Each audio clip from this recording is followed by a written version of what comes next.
don't know if it's just me, but every time I'm done making videos, I want to go live. Like I feel like I want to talk some more, but I want to talk to somebody. Like I want to talk in real time. It's so funny because after I do my videos, what's up, everybody? It's me, Erica. We are down here, girl. We are down here, girl. After I make my videos, it's like I sit down and I'm about to edit, but I feel like I want to keep talking.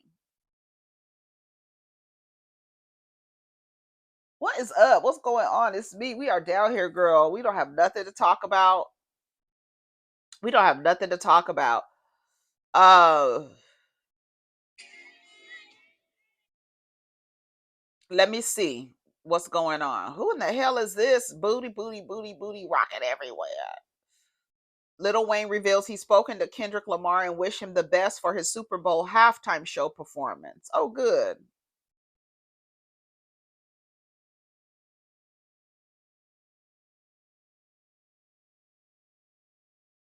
That was cute. Nelly and Ashanti performed at the Black and White Ball in St. Louis. They were singing "Baby." Come on, we made a baby. Listen.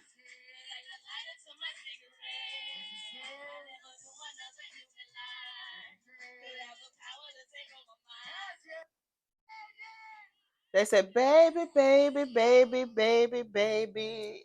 We made a baby, baby, baby, baby, baby." Girl, that was funny to me. I was like, okay, Nelly and Ashanti. He better not ever do that girl wrong. After he spun the block, she gave him a chance, gave him a baby, probably named the baby after him, gave the baby the last name, didn't hyphenate, didn't put her name on any of the work. You better not ever. But you can't put too much on a motherfucking girl. It says Chloe Bailey and Burna Boy sparked dating rumors after being spotted out together in Lagos, Nigeria. They was dancing and everything. She was just looking up at him like, I worship the niggas. I worship the niggas. Girl, is there any scandals about Burna Boy? I thought he was married. Girl, I thought that man was in a relationship. I really thought Burna Boy was married. Burna Boy's not married. I swear to God, I thought he was married. Let's look it up real quick. Burna Boy, Burna Boy, Burna Boy. I thought he was married. I did. Let me look at his wiki. Wiki, wiki, wiki, wiki. Okay, let's see. Personal life. How many kids does he have? Let's see. Stefflon Don. He dated rapper Stefflon Don from 2018 to 2022.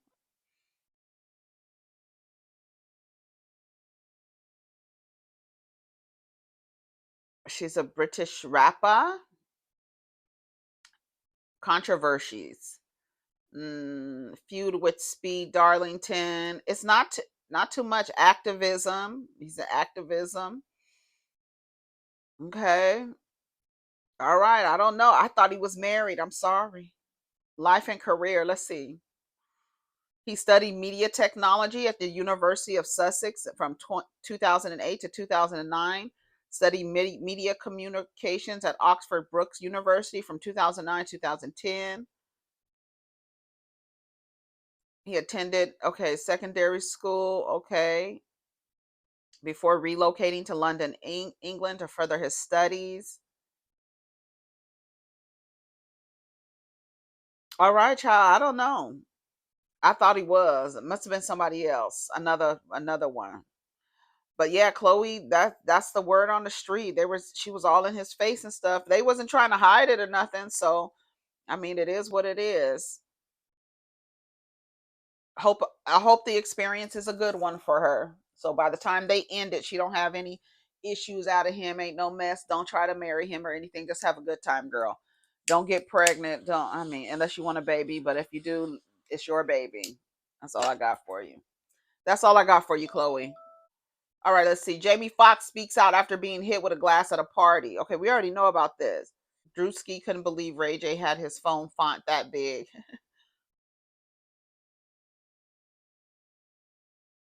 The niggas can't see, but they don't want to wear glasses. I like glasses. Even when I didn't have to wear glasses, I wore frames with clear lenses. Sure did. I sure did. I've always loved to wear frames. Always. When people like get contact lenses, no, I like glasses. And then there's so many different glasses. Ooh, girl, I saw some red frames yesterday. They finally have some red frames. I hope they. I like when I did the AR try on. They AI try on. Like they put them on your face so you can see how it looks. But you never really know. But I think they're gonna be cute. I'm gonna order them. I'm gonna order them. I have them in my cart right now. I'm ordering them from Zlul. That's where I get my frames from. These frames are from Zlul. These black frames are from Zlul, and they have these in different colors. They have a red in this color, but it's red with polka dots, white polka dots. I don't know if I like that. So if it was just plain red, then I would definitely get them. But they have a clear in these, and they have like a champagne in these. The champagne I think will be fly as hell. I might have to get the champagne. They're like a clear champagne. I think I'm gonna have to get those too. But I need an anti-reflection. I need an anti-reflection thing going on. You understand what I'm saying? So yeah. So I saw the red one. I saw them yesterday. I was like, oh, these are the ones. The shape is perfect. It's the shape that I want it to. So I'm about to get those. I see those in a couple. But then I caught, I told you I was gonna call my eye people. I get new frames next year. It's my new frames. New frames every 2 years. That's my benefits. But I get frames from here. I just give me my prescription and I get my frames from anywhere. I don't have to wait for my benefit. But typically when I use my benefit, I'll buy designer frames with my benefit because we got a good they give you towards frames, any kind of frames you want. They give you money towards your frames. So I'd be like, okay, and I just pay the difference with my FSA.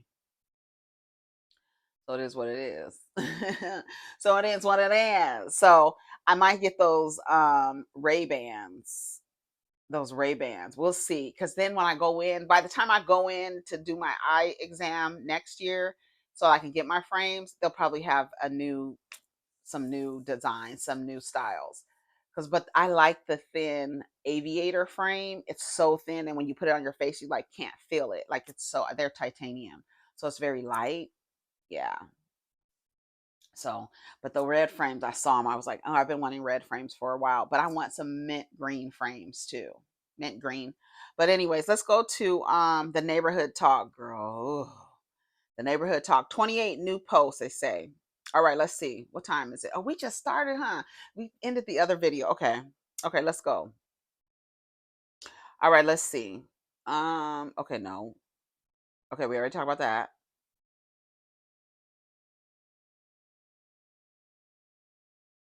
Lloyd cut his hair. Oh, they said he cut his hair to support a family member's cancer battle.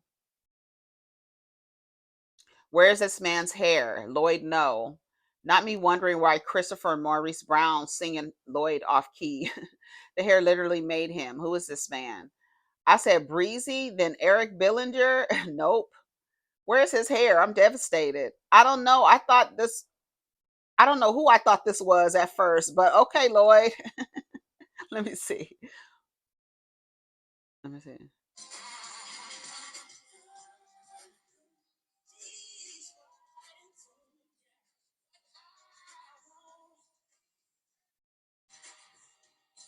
Yeah, he looks different. His hair will grow back. His hair will grow back. What? It says JohnBenet's father says he received a letter from a woman stating that her ex-husband killed his daughter. Kept this inside as long as I can. Girl, what? Okay, it says neighbors. JohnBenet Ramsey's father, John Ramsey, recently received a letter from a woman claiming her ex-husband was responsible for the 1996 murder of of his 6-year-old daughter. The letter comes in the wake of renewed attention from the Netflix documentary Cold Case: Who Killed JohnBenet Ramsey. In the letter, the woman wrote, "My ex-husband's the killer, and I've kept this inside as long as I can. Please, please call me. Ramsey immediately tried to contact her, but she did not respond. He has since passed the information to a private investigator to further follow up. JonBenet was tragically found beaten and SA'd on December 26, 1996, in a basement of her family's home in Boulder, Colorado. The case quickly gained national attention, with her family enduring public scrutiny despite being officially cleared by Boulder District Attorney in 2008. Girl, what the hell? I kept it inside as long as I can. I still think the brother did it, and everyone in that house knows he did it and has been covering it up my whole damn life. Imagine if the brother is the ex-husband.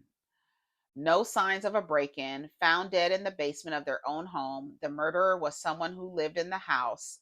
They didn't want to risk being seen taking her body out, so they left her in the basement and they played it up with a ransom letter. This is closed and shut. I'm over the documentaries about it. Let's talk about some unsolved innocent black murders and figure those out. Thanks. The police did such a terrible job that it's likely they'll never find the killers because of contaminated DNA. That little girl will never get true justice. Did anyone watch the new documentary on Netflix? Because it clearly shows how media back then took a narrative and ran with it, putting it on the family, and how the family was cleared. The DNA matched no one in the family. Also, another little girl who was in pageants with her was also killed. Is this a game to them? They stay finding letters. So that's what the people are saying. What do y'all think? Her husband. I keep seeing it, like when I go on Netflix, I see it there, but I'm like, I don't even know if I want to watch this. Because I don't even know what I think about that situation with JonBenet. I don't know if we thought it was her dad. Maybe I do need to watch it, because when this came out, I was younger, of course, but 96. Well, I remember JohnBenet, and I remember hearing, and I remember them saying it was the brother. I remember them saying it was the dad. I remember they said that she was disciplined, and when they put them in the pageants, then they said it was a neighbor or something. I don't remember. Maybe I do need to watch it so it can jog my memory. But do I want to remember that? I don't even know, because girl, y'all are not. I don't know. I maybe need to watch it again. I know the mother has since died, right? The mother has died. The father's still alive. Where's the brother? Maybe I do need to watch it. Now I have questions. Now I have questions. Maybe I do need to watch it. We'll see. One of DC's notorious drug kingpins, Rayfield Edmond, has passed away just 4 months after being transferred to a halfway house, responsible for bringing that white powder into the district and at least 30 murders. The way they put murders apostrophe S.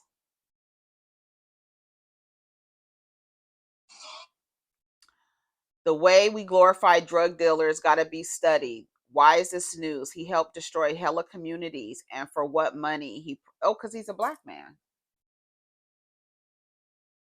And they just try to take him down. They say the same thing about Jay-Z, another drug dealer, right? The government brought drugs to the community. Did nobody twist nobody's arm to to sell drugs? Nobody. Did nobody's arm get twisted? I know Vlad's sick that he died before he got that interview. He was fine in his prime. I know all the aunties heard about this. Hurt about a drug dealer? That's the problem. There is a glorification of the drug dealer, but then also aligning him with the like, oh, he just had to do what he had to do. He's come from the streets. So he had to do what he had to do to survive. Girl, so what do y'all think? The people in the comments are not hearing it. Y'all need to correct the heading of this post. Ronald Reagan was responsible for coke coming into the communities. Girl, what? They never want the people doing it to be, it's never, because when you align, it's like, oh, they had to do it. They had to do what they needed to do to survive. And it's like this victimization over and over again. And it's like nothing outside of themselves. They are never responsible. Every external source is responsible for this person and the way that they have moved in life. It's everybody else but them, girl, everybody else. And it's so weird how people don't have, like, it's not everybody else, it's them. It's not everybody else, it's them. And then you want to, I don't know, you want to protect these people in the name of another thing that isn't real. Like the fact that you want to protect someone over something that isn't even real, like the construct of race. That's the only reason why you are down here going up for somebody who harms people. You're always saying black, black, black, black, black, black, black, black, black, black, black, black, black, and that's not even real. And so you are literally operating and governing your life and defending bad people. People who harm people is bad. I know bad is subjective depending on where you are, but at the end of the day, girl, harming people is not, that's not it.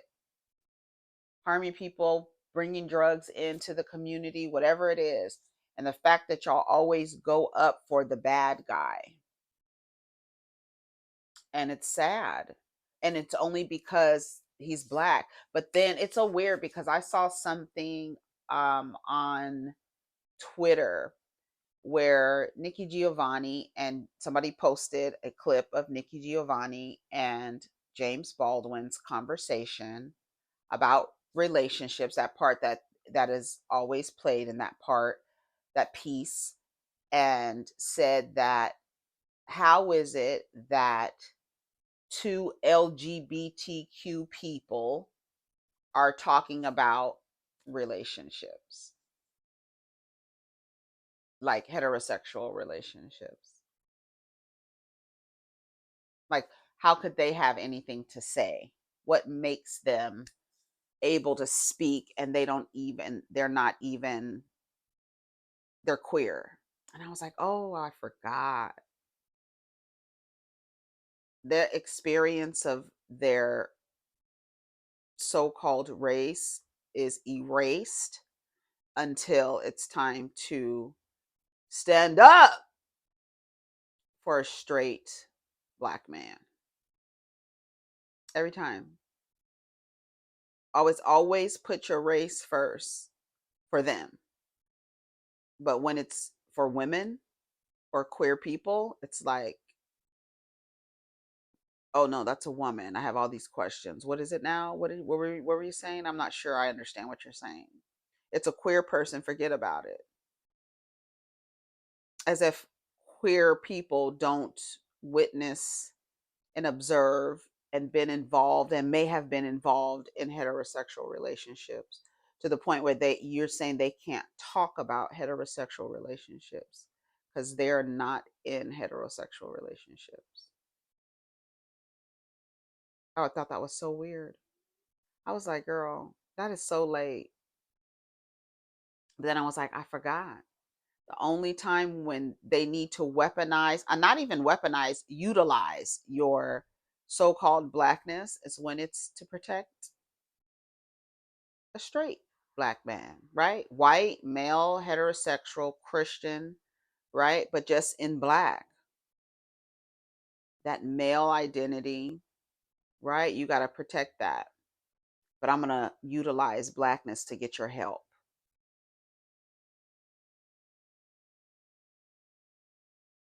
But when it comes to you, I got questions. They turn into law abiding citizens, girl. Law abiding, girl. And then that's what trips the people out when they see y'all going up for these people. Because when it comes time to go up for you, girls, crickets. It's not even crickets. They done fucking ran over the crickets on their way out. Ain't no goddamn crickets, bitch. It's silence. They gotta know, they gotta see. You could even look how they going against Megan the Stallion. She's been harmed by someone. And there's people, women and men alike, going up for Tory Lanez, trying to say, oh, she lied. What crime did she commit? Did she shoot anybody? What did she do to deserve being shot? They need a reason. He shot her. He had to shoot her for a reason. There was even rumors, like jokes saying that, oh, he saw that Meg was a man. I remember that. It's everything, everything. When it comes to a woman, they don't understand. Oh, girl, they don't get it. They're just trying to take them, a black man, down. Jay-Z, Puffy, everybody harming people. But when it's time for you, you forget who their victims are. Their victims are men and women. And you say somebody wants to just take them down. Yeah, no shit. Why don't you? Why don't you? Why are you defending someone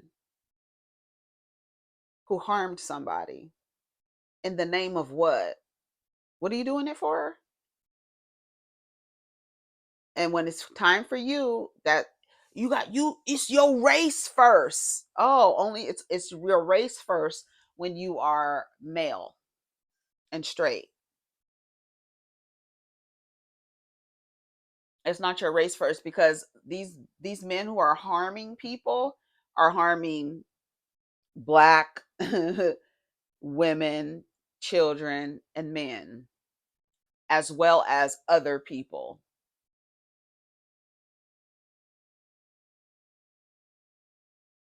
And then when y'all get into this mess where you only, now you got to see, you could only, what is it, defend the people if you see that their victims are, if their victims are non black people, then you're like,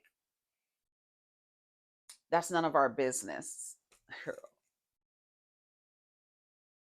But they don't do that for you. So that's why it's always, it gets confusing after a while. I think a lot of people are like, girl, I'm not standing up, I'm not doing nothing for nobody. Because girl, it's silence when it's time for you. Silence. She'll do the same thing. They said the man that um, crushed George Floyd's neck is trying to get out, trying to use his health as a way to get out of the action of him putting his knee in his neck. His health. He's trying to call into question his health. Isn't that crazy? I don't have nothing to do with that. You see? Girl, let's see what else is going on. I done smoked a little bit too much reefer. It's never too much, never too much. Hey. But it's going up for the drug dealers, going up for the bad guys, and utilizing your so-called race for their benefit. And it's like you're so you it's like this need to, I don't, it's effective patriarchy to me, this need to protect men and to go up for men, and then not just men, but like harm men who are harming people. It's weird to me. It's always weird to me. Like, to me, I feel like as soon as you hear that somebody is harming somebody, I'm automatically like, okay, like everybody needs to hold up, because what, you're harming people, and then not even take into an account like the character, even of the character of like Puffy. Can you, all the people who are going up for him, even like, oh, he's a black billionaire, da da da. You know, there's like people whose careers didn't do a damn thing, and whose he had their contracts so fucking convoluted. They were not getting like he did the people around him wrong. He was gonna fuck you in a one way or another. And it's so crazy because when you think about in the arts, when you know that like the pioneers of it, of the music, and how they spoke about labels mistreating them. And then you're like, oh, let's get some BLACK people in there, and let's see, that we need to give each other, we need to have each other and do each other. And then you get it, the men get in there and they become just as abusive, just as destructive as the men before them. Harvey Weinstein, all of them. It's all of them. And for you to be like, "Oh, he's a millionaire, he's a billionaire, he has money, he has talent, he has fame. So he can't be." Yes, he's doing the same thing all of these people are doing, abusing their power. And you want to defend him just because he has a similar skin tone, just because he's BLACK, going up for people who harm people in the community. That community, when they say community, it's like the people. It's the people. You're harming the community. You're a threat. Let him out. For what? Do you see what this man has done? What these men are doing? How violent they are? And then like Tory Lanez, you're still in jail trying to fuck with Meg, and y'all like, oh, y'all just trying to take a black man down. He's harming a black woman. What happened? She's black too. She's black too, right? So what happened? Oh no, it's the male. Okay, so we gotta put the male first, right? Even though he's shot somebody, we gotta we gotta protect him in some way and make her. Oh, she lied. Lied about what? Fucking this weirdo, wouldn't you? Look how he behaves. And then it's like, girl, I don't know. I don't know what is happening. Tyler Perry says the script for his newest film starring Kerry Washington only took 2 weeks. Only took 2 weeks to write. Then I'm gonna go to the car and dial 911 because you're going to jail, bitch. The story flooded out of me once I got the information. Girl, let's see. We're gonna see. Tyler Perry doesn't play in the writer's room, y'all. Girl. He takes pride in telling us it took 20 minutes to write a trash script. Another drama based movie? Why do y'all bash black billionaires? It's getting weird. That's weird. Script 2 weeks. Movie gonna be shot in 2 days and it's gonna be on Netflix in 2 months. Can't wait. I love me a twisted wig Tyler Perry movie. Same script, different cast. Don't y'all start. He's for us, by us.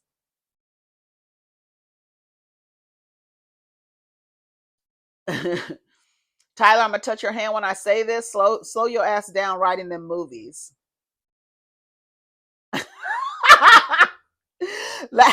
last time he said this, he had us watching a dead body being pulled from a casket.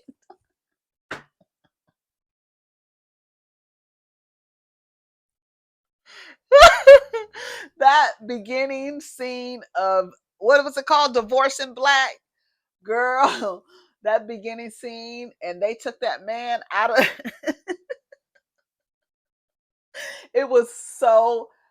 It was just insane. It was insane, girl. Go watch the beginning. If you don't watch nothing but go watch the beginning of that Divorce in the Black, girl. That shit was a mess. That shit was a mess. Um Somebody said, "No, honestly, it's such a good movie. He did his big one. Honored to have the opportunity to see it early. Can't wait to see it again." He don't let nobody else write. That nigga use Chat GPT like anybody else, girl. I hope you're not using Chat GPT to write scripts. I said the same thing. Well, he was doing it before Chat GPT, so I wish he understood that hiring some black people would be to be in the room and help write can only elevate him. He takes pride in writing horrible yet engaging scripts. I feel like he better get with collaboration. Iron sharpens iron. That's what a lot of people say. Like he needs to have other people so there's like different perspectives and different nuances that can be um added to the script, because it seems he just only has like this like one view of the thing, and so many times it's like that's what's coming through him, and it's like what else is coming through? Like, is that the only way you see women? Is that the only way? Like, and it's so like, and it's so predictable. Everybody knows what it's going to give every single time. But he does have some good movies. Like, I do like the A Family That Prays. I really like that. I thought that was really good. Um,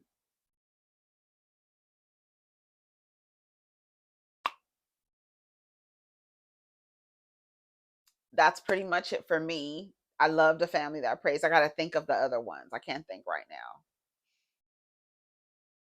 I can't think about that right now. But yeah, that's the one that pops out for me. So that's how I feel about it. I don't know. Tyler Perry says it took him 2 weeks. Girl, let me hear what he says. Listen. Right. And that's because when I sat down with Lena King, I flew to Vegas immediately to meet with her. She was 99 years old. I didn't know what to expect, but she was in her right mind. She was clear. She sat with me and told me this story about her and Abram, and I thought, there's the way in. And we started from there. Oh, And, this is the and, 88th, the story 88th. flooded out of me once I got all the information. The 88, what is it called? The 80, it's the Postal Battalion Girls. It's supposed to come on Netflix. It's going to be on Netflix. So we'll see. We'll see it. Hopefully there's no love story. I can't stand. I wish they would like take love stories out of a lot of these films. It's like, girl, who cares? It's other stuff going on in the world. Anyways, I got to go. I got 2 minutes. I'm making good time. Ooh, perfect time. I don't know what we talked about, girl. Diva got a little elevated while we was on the thing, down to the thing, smoking the thing. So take care of each other, protect your energy. Let's get down in the comments. Peace.